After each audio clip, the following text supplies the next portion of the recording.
Hello, everyone, and thanks for joining us on our series of conversations with Dr. Laitman. Hello, hello, everyone. Hello, Nitsa. Hello. And we are trying to learn from Dr. Laitman how can we bring our life to a good place. And here in Israel, the public in Israel, maybe we can sum up the bad things in our life in two things. One of the things that like a black cloud over our happiness is the Iranian threat and the results that can come from an attack in Iran that will ignite a Middle East war that will influence all aspects of life. And let's say that in the last 1, 2 years, very bad social economical situation is developing from month to month. We don't know what's going to happen. There are different decrees.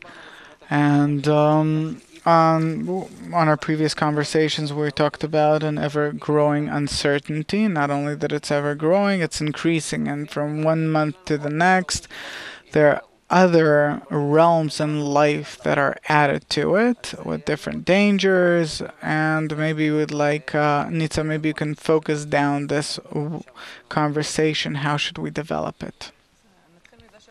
So let's start with you telling us on the previous conversation about the truth that can interest anyone, humanity, any person, to know that there is such a possibility to be in balance with that higher force and even to influence my destiny.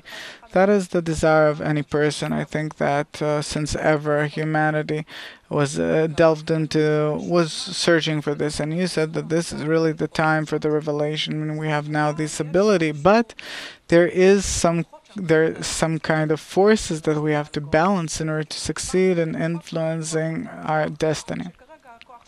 You talked about two forces, the good and the bad force, and the bad force is dominating the world now, the force that destroys and separates and brings all the problems and difficulties that we encounter in Israel and all over the world. Nothing new under the sun. Nothing new. Everyone spoke about it since the beginning of time. The problem is that to this day we didn't succeed in, we've never dealt with it seriously. Always, everyone, and plenty of people in all generations and all times said that humanity has to reach reciprocal bestowal, love. And humanity, it advanced every time in the opposite direction to exploit the evil, the force of evil, and to advance with this force. So, until we have reached a state where we are already destroying Earth. It's not some evil here, something's bad there, maybe here it'll be better or whatever, but in general, we're destroying Earth. And now that we're talking about it, let's come to something good. Even now that we're talking about it, we see that we can do it. Because of the lack of connection between us, lack of connection between all people, we can't. If in the past we only thought or had to believe all these sensitive, unique people who said that that influencing one's own destiny could come only if we come closer to one another. And today we see this from nature's blows, from the social blows, that the lack of connection between us causes destruction. Social destruction, our attitude to nature, that we're destroying ecology, our attitude, the attitude between us, where we're no longer just a few hundreds, one against the other, fighting each other with guns. But today we have A-bombs. And in short, everything we do, it's all as a result of this evil from our ego. That the more it grows, we're only treating it, how to use it, how to exploit it to the fullest. So we see that we're constantly approaching worse and worse situations. And those same people that here and there used to say that yes, we need to unite and yes, we have to do something, today they are barely heard. In the past, there were philosophers, people who were engaged in the different problems of the world. Today, you can barely hear about it. Even though that on behalf of science itself, we have proof that if human society was balanced reciprocally, would have caused good in the whole of reality, where nature balance would have also influenced us positively. Our balance with nature, the world is integral, the world is global, where we influence each other and so on. Obviously, that in this situation, we have to be in a connection where the good and the bad are balanced. Not that it's better, maybe that's a dream where the better is bigger, but at least balanced. If we take Earth and the still in its matter, in its vegetative, and the animate living on it, and humanity, if we take all of that in one as one unanimous system, and we call it the eco environment that includes everyone together, then according to all of our researches and all of our rationale, we see that the secure life can be only on condition that these parts will be in reciprocal balance. In reciprocal balance, they can be it's not a state where no one touches the other. Everyone uses the other, but for the basic necessities. If a wolf has to eat the sheep, he eats it necessarily because for his basic needs and no more than that. If he is satiated, if the wolf is satiated, it can be together with that sheep, not touching it. We see that nature guides animals instinctively that way, not simply bringing harm to others. Besides, man, where even though he gets all the different fulfillments for existence, wanting to get out of everyone, surplus limitlessly, and by that, he is the destructive component in nature. And that man, in his destructive part, not in the part necessary to exist, we have to balance it. Otherwise, the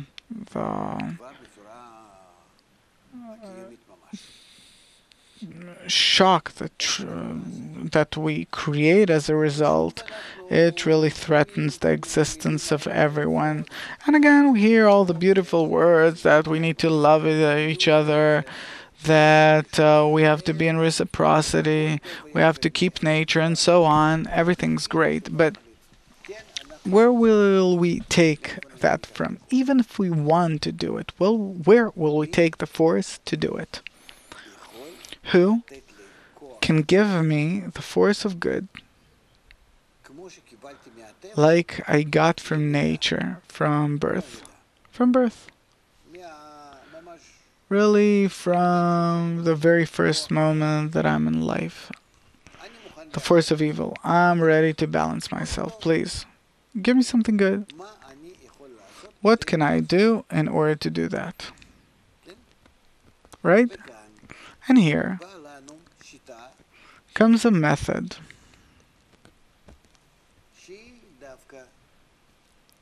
which necessarily is present in our Torah.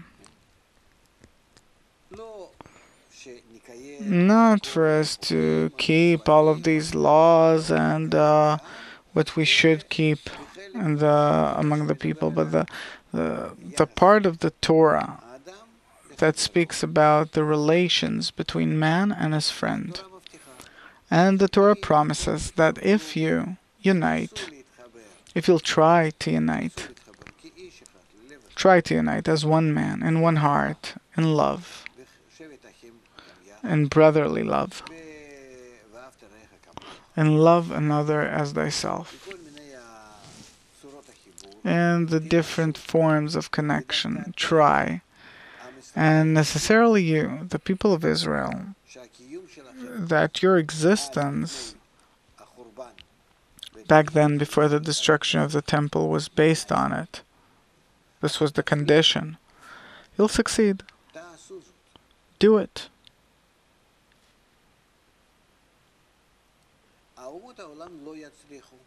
The nations of the world will not succeed, and you will.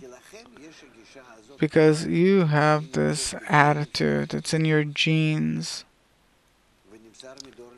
and it's being passed on from one generation to the next.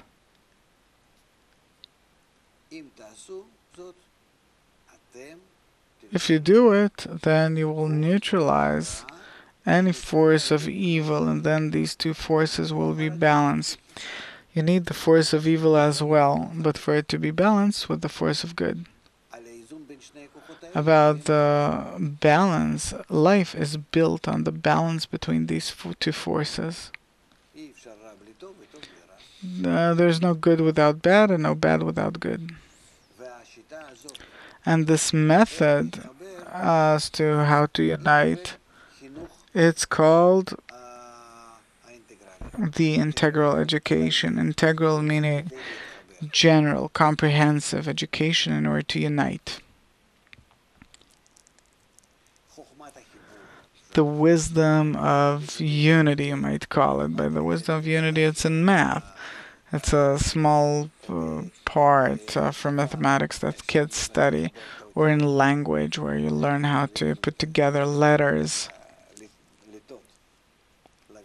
They can, misinterpret it, but really, it is the wisdom of unity, of connection. It's a psychological, scientific method working with the forces that exist in a person, how to cause him to take actions of unity, how through the actions of unity that he will take, he will cause himself special sensitivity toward unity itself, how through this sensitivity he will discover the use in connection.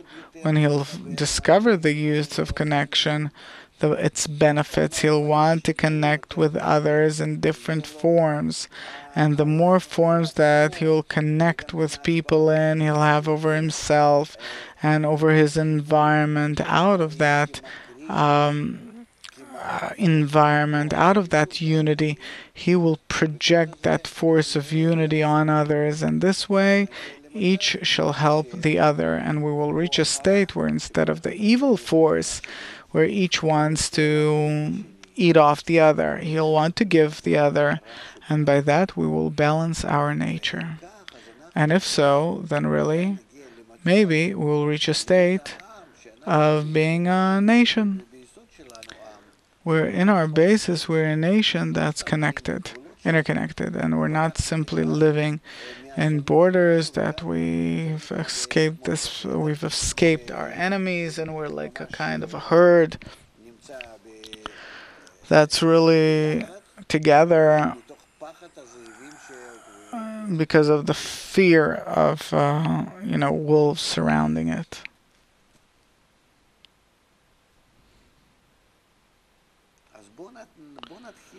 So let's start talking about unity and see how in a few days, a week or two, even less, a few days after we start talking about unity, how we are in control of our destiny, how we change reality, because really we start balancing the evil force by the good force.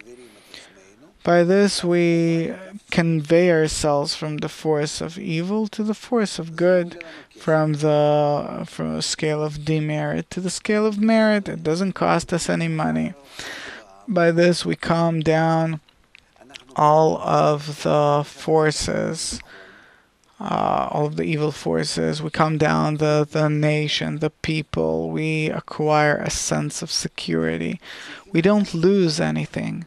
We merely have to transcend a bit the indifference, the disrespect of such a thing.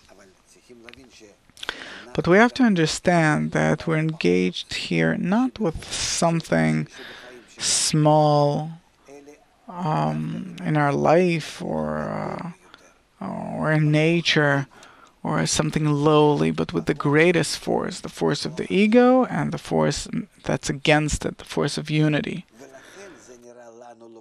And this is why it doesn't seem to us so important, because it's not in these corporeal, despised senses of ours, not as a result of the lowliness that exists in the bad and the good, but from their height, the height of the good and the bad that's above our own head. Let's understand here that we're talking about the two forces of nature here, plus and minus, that only these two forces exist and control nature. And if we study them on the still level, where it's plus and minus, electron, positron, if we're talking about inhaling and emitting, if we're talking about on the vegetative level and animate level, but everything's built on plus and minus on these two forces.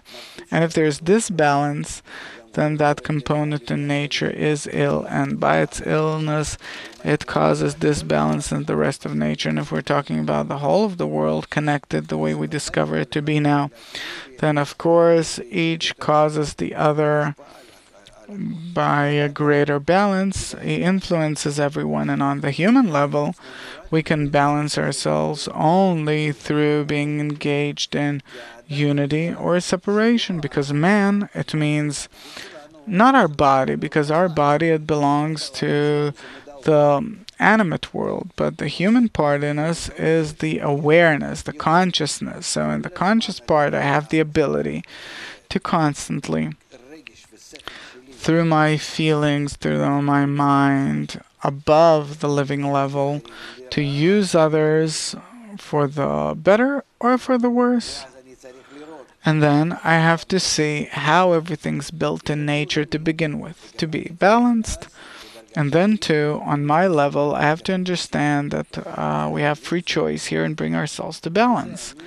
And by this, I realize the human part in me, my human level. And how to do it? Please, there's a method that tells us how to do it, how to create an integral connection, unity between us. And there's a million different kinds of proof on behalf of nature today that specifically balance between us will cause a good influence in all realms of life and everything. This is eventually the problem in our connection with children, with our spouse, at work, between countries, and everything. The only thing that we're lacking is unity. What are we engaged in here? We're always engaged throughout our whole life in connection or lack of connection. That's how it is. And the economics, the stock market, it's a projection of the relation between us. Who benefits more off whom, and we show lists. Look who's more successful in eating the others. So we have to balance that force. Not that we're against, but we have to balance things so it won't bring such a harm like we have today, like we're in such a great crisis and economics and the finance world that's threatening us. We've given the negative force to do whatever it feels like in the world without balancing it with the positive force. So all in all, we're talking about balance. When you're talking about these two forces of good and bad, I feel that there's a need for another discernment here because a person internally has a different definition for good and bad. When do I feel good? When I win, when I get something. When do I feel bad? When it's the opposite, when someone else gets something, or not necessarily when I didn't succeed or I didn't get something, meaning I have a different definition of good and bad here myself. And here you're talking about good and bad in different terms of connection and separation. Were you always such a bad girl, or did you become like that only now? I think that when I was a child, my mom always told me, be a good kid. What does it mean to be a good kid? Tell me, what did she mean by it? Be a good kid means don't hit others, don't take his toys, play nicely together, right or not? Yes. And what are you telling me now? What's good? Hit him, take from him, what do you care? Succeed. Then you're not my mom. You don't want good things for me. But you have to remember that in the self-consciousness, meaning that we are in a bad world and our education is bad and it causes us harm. I'm like a small child taking to the street and I already have big toys and I can harm anyone and eventually I harm others and harm myself. I don't hear my mother wanting something good for me, wanting my benefit. It's a problem. I'd like to return us a moment to the feeling we had here in Israel.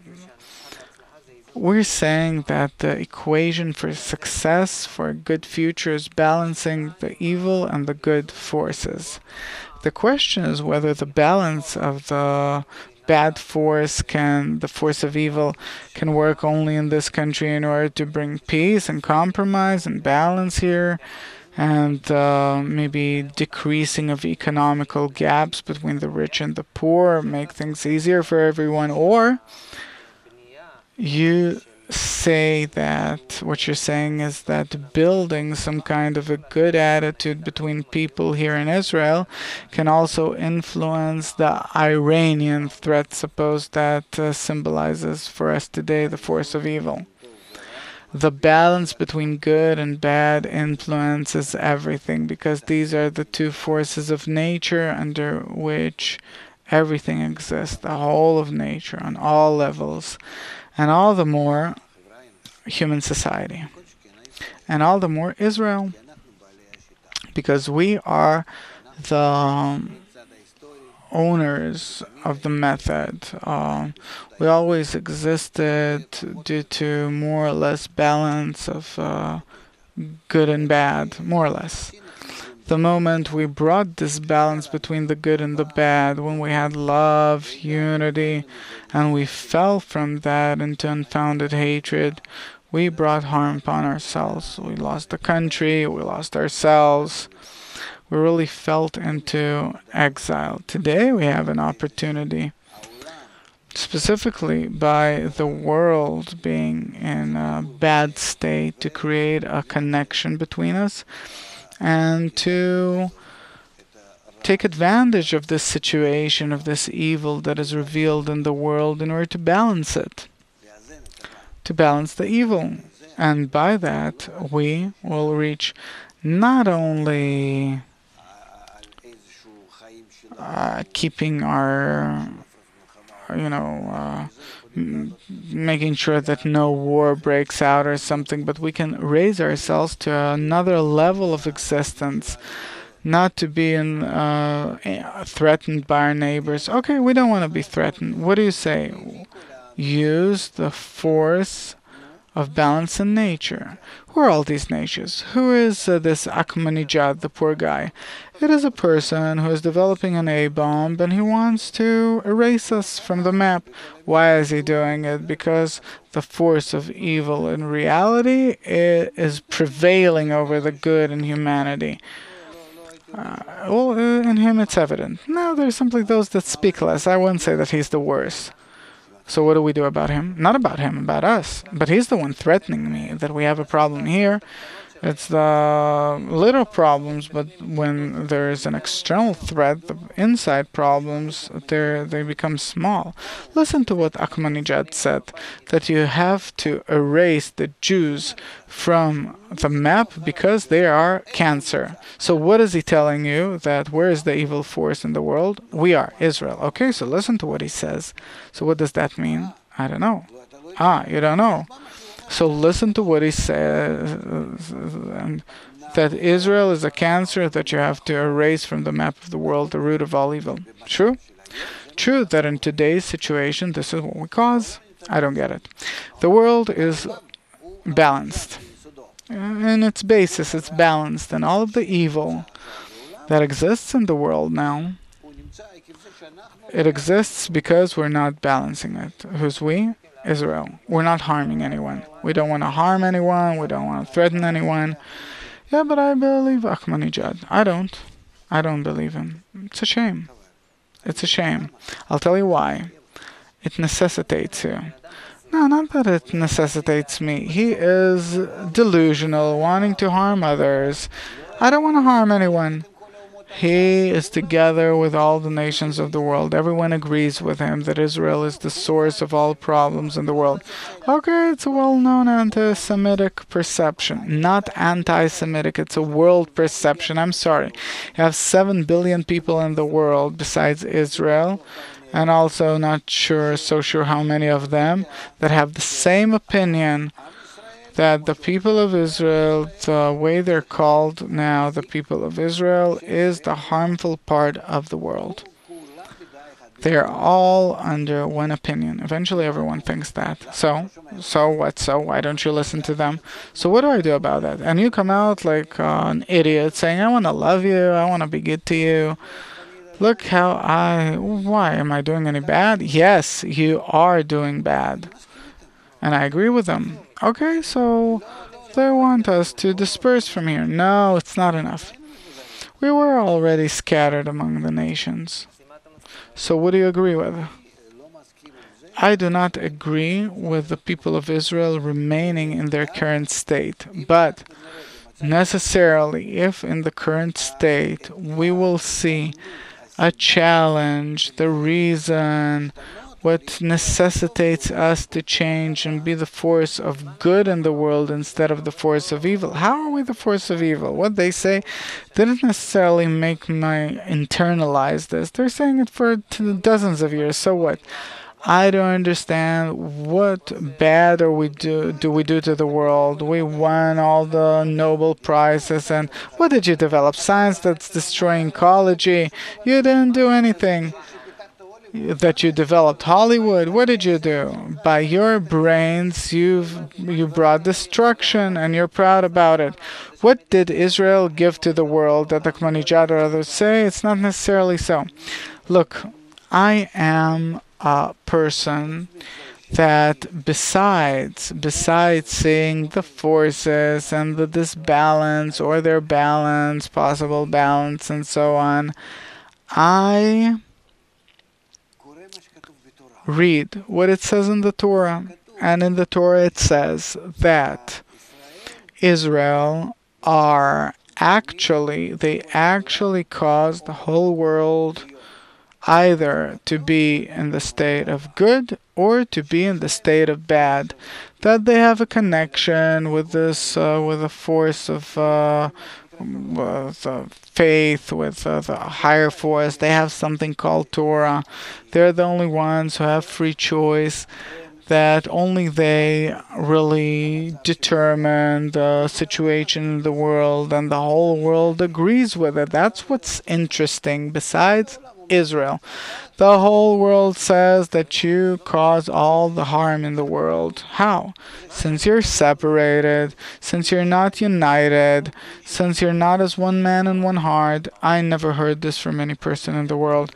Ahmadinejad is not saying that. He says that if you're here, maybe if you'll be united, will be an even greater problem. That you're here, that's already a problem. So I'm telling you, the only thing, don't listen to Ahmadinejad in one thing. If you'll die, the world will be better off. I'm telling you that if you won't die, if you change, If you cause the people of Israel, that are called the people of Israel in the land of Israel, if you'll bring connection between them, you will be good in the eyes of Ahmadinejad.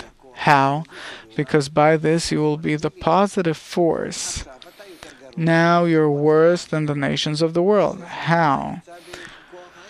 By being in the force of your ego, and you have to be in the force of the good. I don't get it. You probably think that you're like all other nations. How is the Israeli nation worse off than any other nation in the world? Because all the nations of the world are not necessitated to be good. I don't understand why the Israeli public is worse than any other country. On the contrary, of course, the only problem is that they have to be good and those don't. The nations don't. You don't hear. No, I don't. I don't think I understood it.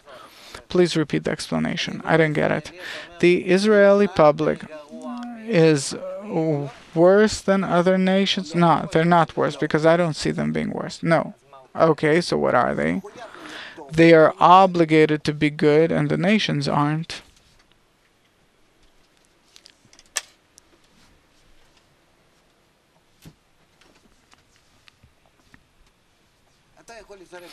You can add that he got the Torah, that he wanted, that they wanted, necessitated. That's it. In short, they must, they have to. They got an awakening, the point in the heart from Babylon. Doesn't matter how you put it. The Israelis have to be good and they're not good enough. This is what you're saying? They are bad compared to how they're supposed to be. They are the worst. They're opposite to it, and by that cause all the disbalance in the world. Imagine the following. You have all the nations of the world. They're all egoists. And you have the people of Israel that are also egoists. The addition of the people of Israel to the rest of the nation causes the whole world to be bad. The people of Israel that correct themselves and shift themselves to a scale of merit, it means that they take themselves and the whole world to the scale of merit. I don't think I get it.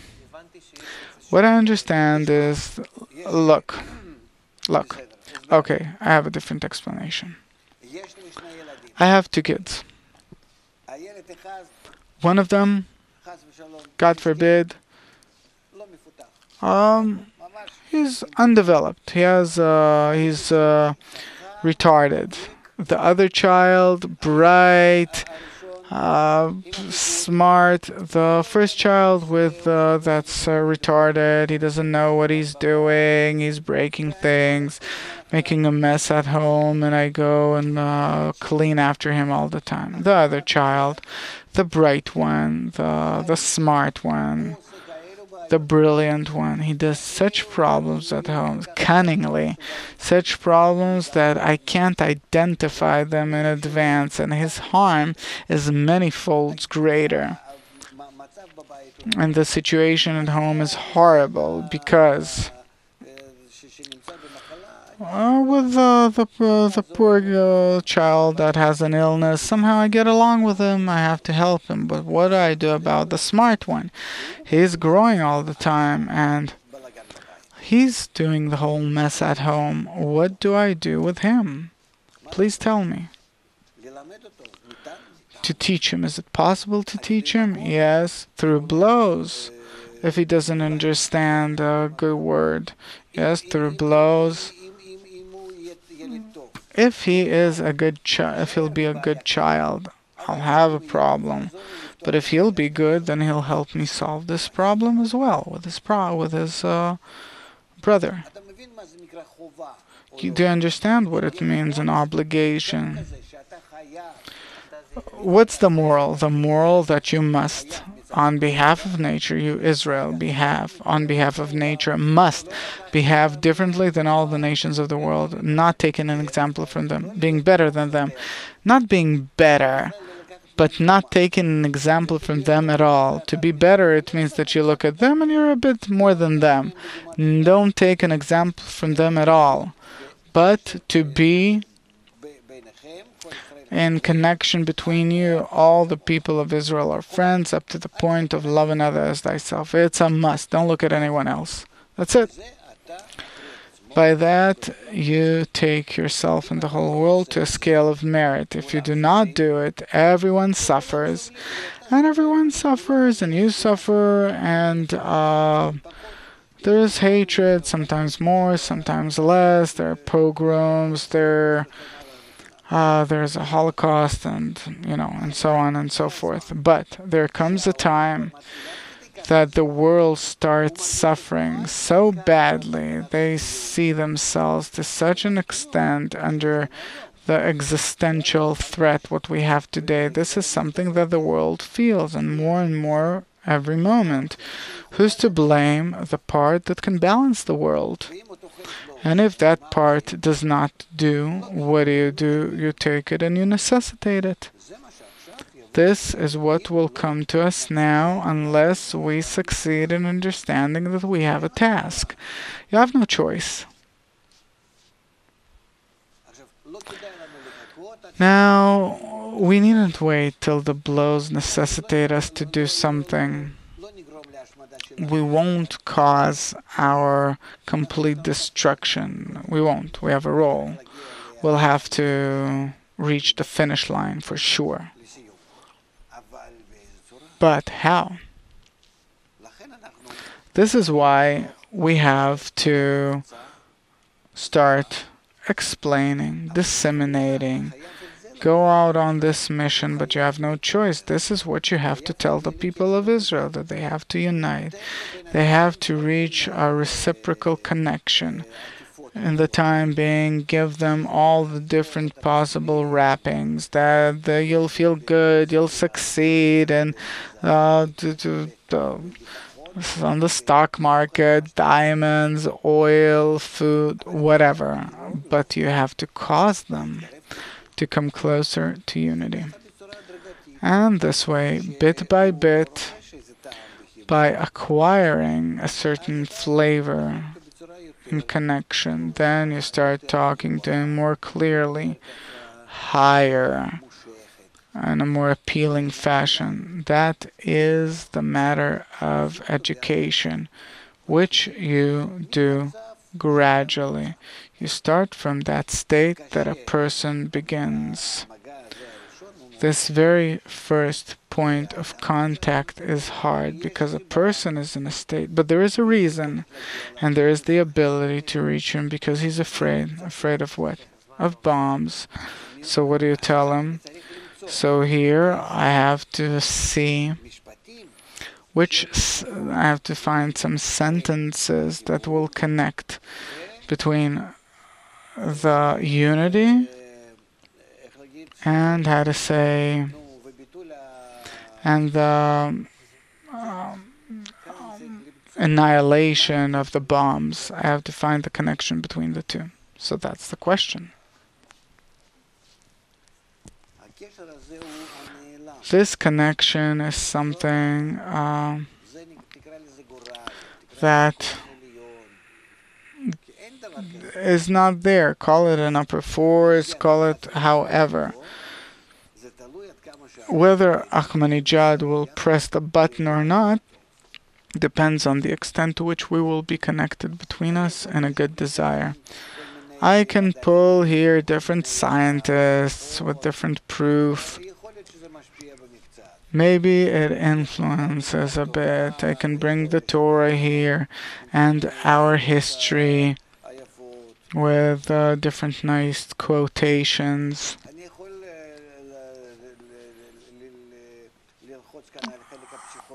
We can put pressure on the psychological part of people here, that like a herd we want to unite if there's a threat, and each person wants to be in the center of this herd as much as he can, to be as far as he can from the wolves that surround him.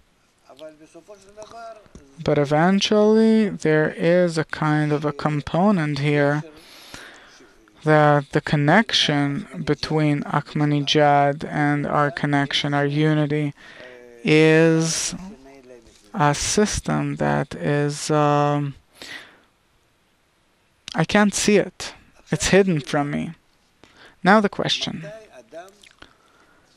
when is a person willing to hear about it? If he hears and we're capable of passing it on to him on the very first steps of the threat, then we suffer a bit. We were lacking some cottages, place to live, and so on. If it's a bit more, the prices start rising. If it's a bit more, we start having problems on our borders with Egypt. If something else, we'll have problems with the Hezbollah in Lebanon and in Sinai and so on. A bit more, then what can you do? It all depends on the extent to which we succeed in our dissemination, in bringing the people with the feeling, the understanding that their connection is necessary. And if not, the situation will deteriorate greatly.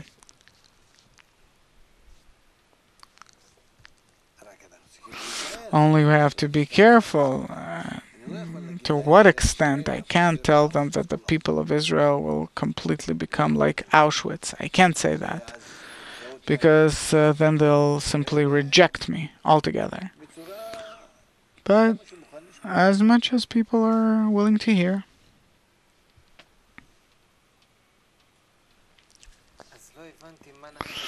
So I don't understand. What do we agree on here?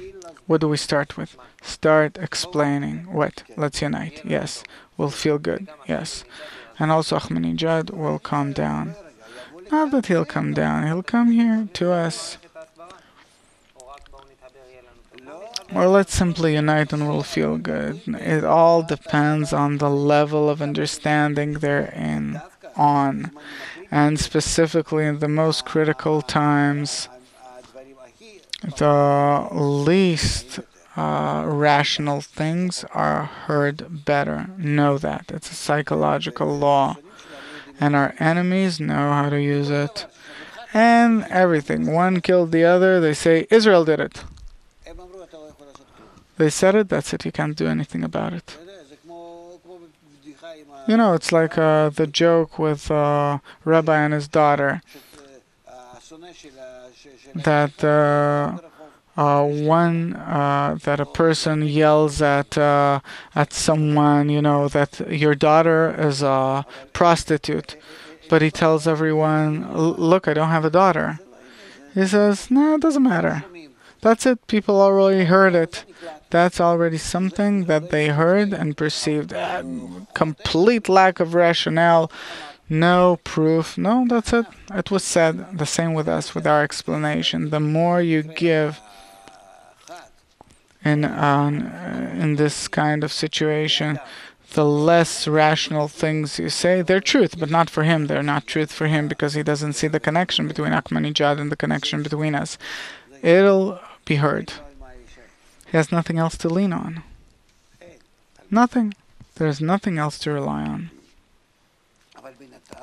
But for the time being, we have to explain with all of our strength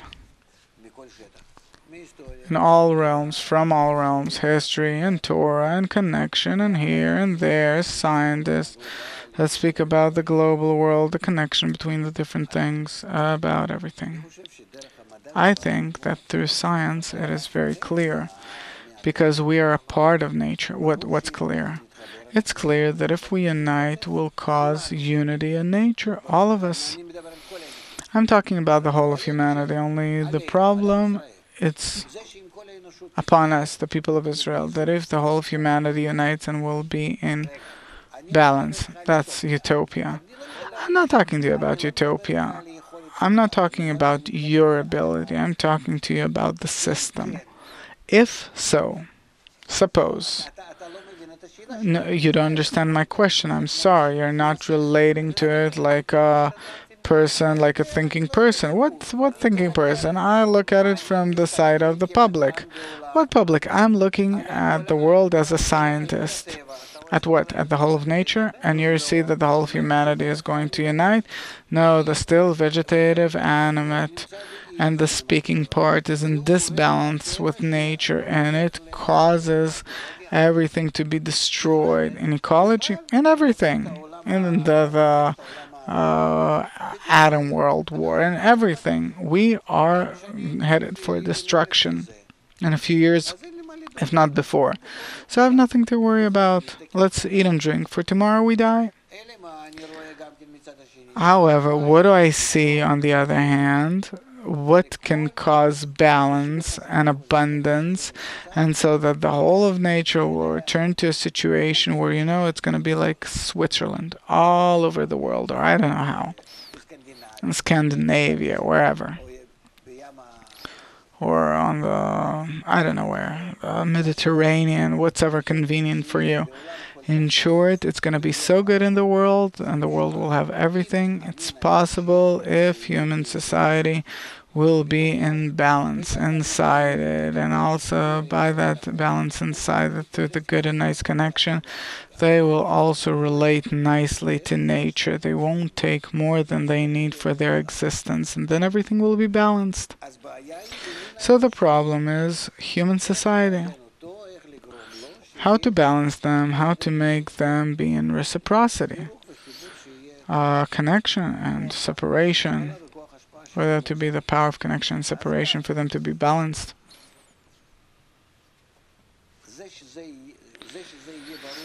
So, for it to be clear for us that as a result things will be good. Okay, that's clear. Only humanity is incapable. That's clear as well. Okay, so we see that that's how it is all over the world. True? True. Why shouldn't we, the people of Israel, that suffers on this miserable piece of land called the Holy Land? Besides sand, I don't see anything here.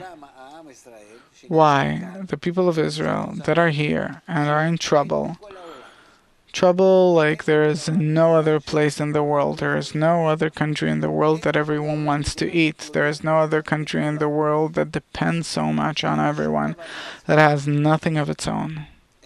Nothing.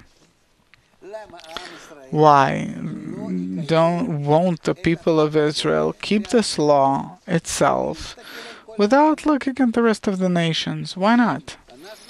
If we see that this is what's necessary in order to be in peace and perfection with nature, let's do it. Besides that, it says in our Torah and in our history and in the rationale that we eat each other, isn't it enough that they want to eat us from the outside? Let's keep that law only in our borders. Leave the whole world. What law? The law of reciprocal connection. What do you mean to keep that law? That everyone will take care of everyone, because we're like in Masada, out of which we can't come out, and everyone has to exist there, and only this way we can exist. What, that everyone will go to the army? What do you mean? I don't know. What do you mean by it? For them to relate to it that way. I'm not talking about how to break it down into practical things, for each one to treat the others like he treats himself, in that direction, and a bit taking others into consideration. By this we will be balanced with nature. By this we will keep what science tells us about. By this we will keep our historical demand. Like one scientist treats another scientist like he treats himself. No, it's not that they treat each other this way, but they determine that that's how it is. They're not the ones suffering. We're suffering, so let's keep it. There's someone who discovers this law, but he doesn't have to keep it because his ego doesn't necessitate him to do it. And it is beneficial for me to keep it because my situation necessitates me. I have no choice. If you have a choice, if you can escape, escape. If you can not keep it, don't. But I only want to evoke this point in you. Do you have a choice? After we finished with it, there's only one question left. Can we not keep it or not? Do you understand this? After we talked about it, if we talked about balance and that the whole world has to come into balance but doesn't do it, and we have to balance because we're in the worst possible situation, and if we come into balance, we'll feel good. Now, the only problem is to do or not to do. Do we have a choice? Do you have any other patent that has reinforcement on behalf of history and science and psychology and everything else? Do you have anything else? I'm willing to hear. You don't. So tell me, what do you lose by it? That it's against your ego. Right, true. But besides that, what evil can it cause you? Besides that, you can also keep the oral Torah, no problem. That told you, don't be a bad kid, play nicely with others, bond with them, right? Yeah, but we're not small children. Yeah, that's the problem, that we're worse than they are. Because then maybe we could have listened to mom, but we didn't, like you did. And we forgot what mom told us. Now we have to listen, otherwise things will be bad. So let's get into balance, otherwise. Connect. What do you mean by connect? To connect, to bond. It means for all of us to feel that we're united, that we depend on each other, that I without you and you without me, we can't be saved. This we understand very well. In times of war, it's felt. We're not on the verge. Now it's an A war. It's not that you'll have in 2 months 39 missiles will fall on you, like with Saddam. It's not going to be that way. I was sitting there in Neibach. I counted them 1, 2, 3. I counted these missiles a mile from me, half a mile and a half. Let's unite. There's an existential threat to us. Yes, we have to unite. There's an existential threat. If we do not unite, we will not survive, like in Masada. Yes. This I don't know. Here, like Bala Salam says, you have to maybe have experts. Experts won't help. I don't know. Maybe after you tell them these things and they're capable of understanding it, they can clothe in it, because eventually they too have to be on the part of the nation that listens to it. They have to help us. I don't feel that when missiles come, we unite. It's going to be too late, mister. So let's unite before the missiles come, in order for us not to have to unite when missiles come. Do you understand that it's an A bomb? You won't have the in order for. If you unite before, after that there's no one to unite.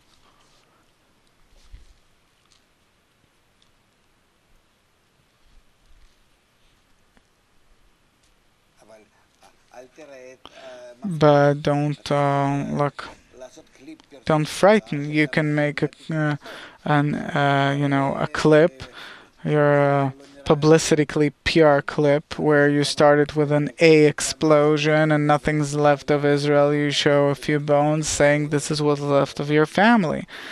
And this is how you'll start publicizing not the wisdom of Kabbalah, but the wisdom of unity, connection. You can't. Here you need professionalism.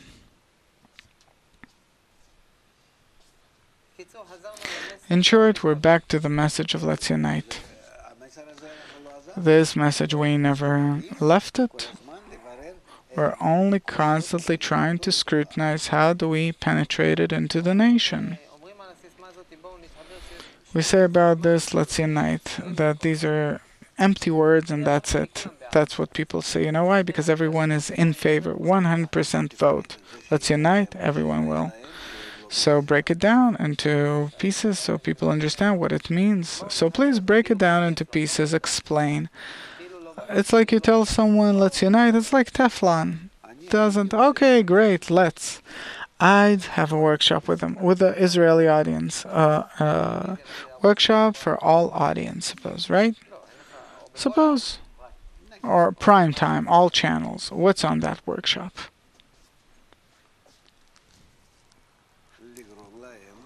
To cause them and see each other. And the first question is,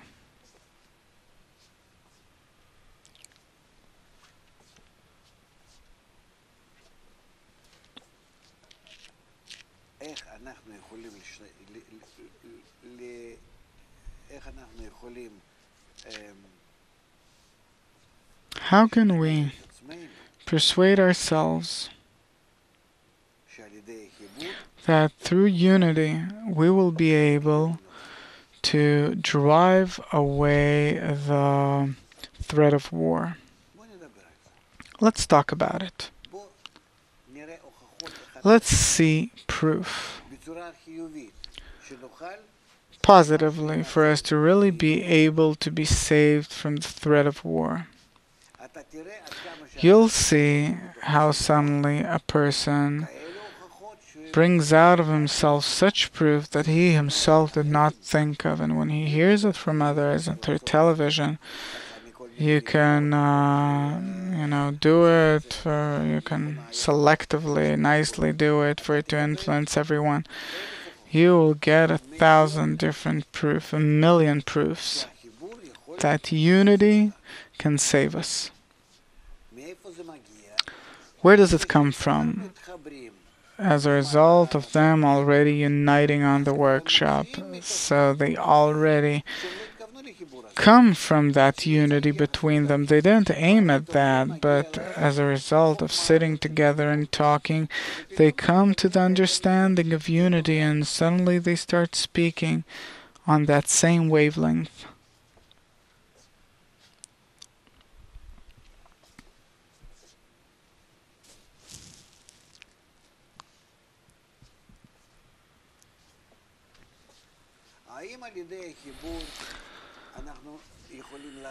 Can we feel a special force that awakens between us? What is this force? What could it be? Start talking only positively, that they're already in that. Only one small step left. Why? Because you have to give him some kind of a space to work, to exert. And then he takes this small drop and says a few sentences, but when he exerted himself in the second and the third, suddenly you discover warmth, reciprocity, friends, that they're interconnected. That's it. There's already a kind of connection between them. He goes home and leaves here part of his own.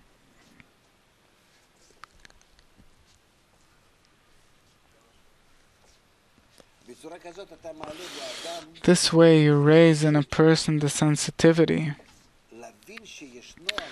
of explaining that there is a connection between people and that this connection is a force. A force. Special force. And this force can be positive, the force of bestowal. And it is capable of conquering, defeating the force of reception, the ego.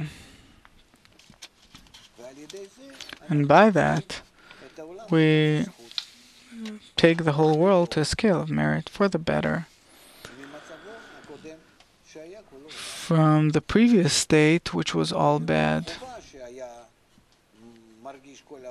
and from that feeling that the whole world had the feeling of minus, they will now come to the feeling of plus. May it be so, with God's help. Our time is up. On our future conversations, we'll continue developing this. Thank you very much, Dr. Laitman. Thank you, Nitsa. Thank you very much, everyone. Till the next time, all the best.